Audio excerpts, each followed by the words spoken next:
Press the green button. He was a bit afraid, but he pressed the green button, and the aeroplane went up in the air. Come to talk to you here. I also want to thank the assessor. The red button. So he pressed the red button.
si ganacsigu uu u badbaado wadanku uu u badbaado dhaqaale loo helo shaqo abuur loo helo nabad iyo xasilooni iyo dhaqaale raagan loo helo waxaa muhiim ah in ganacsatadu ay qayb ka qaadato soo celinta iyo iibinta magaca iyo aragtida Soomaaliya ka qabo.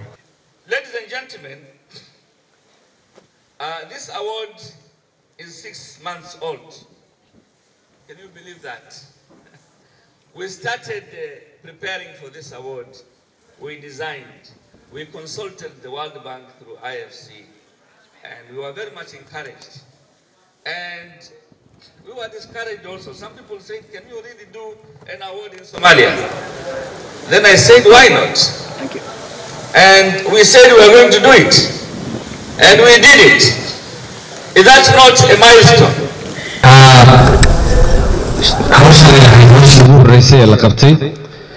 sidii halkan uu ka sheegay Sultan Amri oo ah khabiir weyn wararkan ganacsiga iyo tartanka sida loo qiimeeyo ay ku xidhan Kenya ka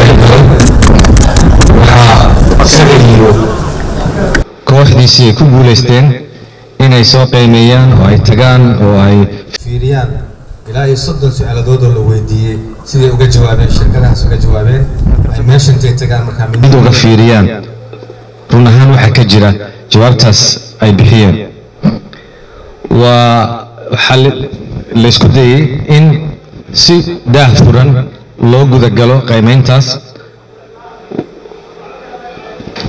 guddi gaar ah loo saaray oo garsoorayaal ah oo aan xubin ka ahaa ayaa hawshaas galay Soomaalidu inta badan waxay sameeyaan waxa u badan waa isdheeli jira kelmadaha xuraan ugu soo hormari jira waxaan aad ugu farxay oo sunti maalinka raada qalbi qaboojin badan aad ugu siiyay Maxamed Umar si gaar ah ugu mahadcelin doonaa in qof ganacsatada ama qofka dalka wax tara in la amaano anaga dhan aan is amaano mar haddii anaga dhan is amaano qoraan wada soconaynaa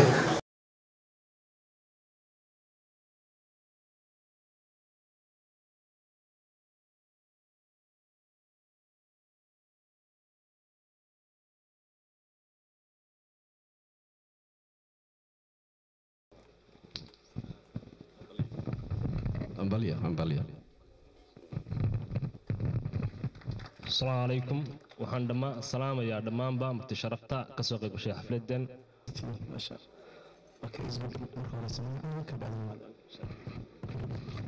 بسم الله الحمد لله والصلاة والسلام على نبينا محمد وبعد waxaa aad ugu faraxsanahay kasoo qaybgal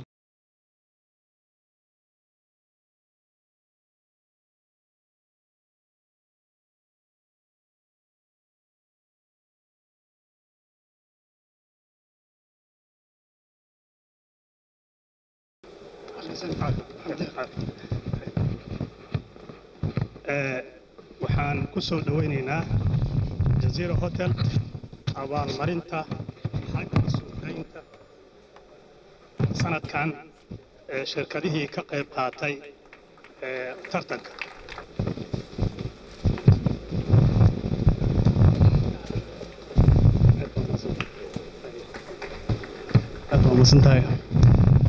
بسم الله الرحمن الرحيم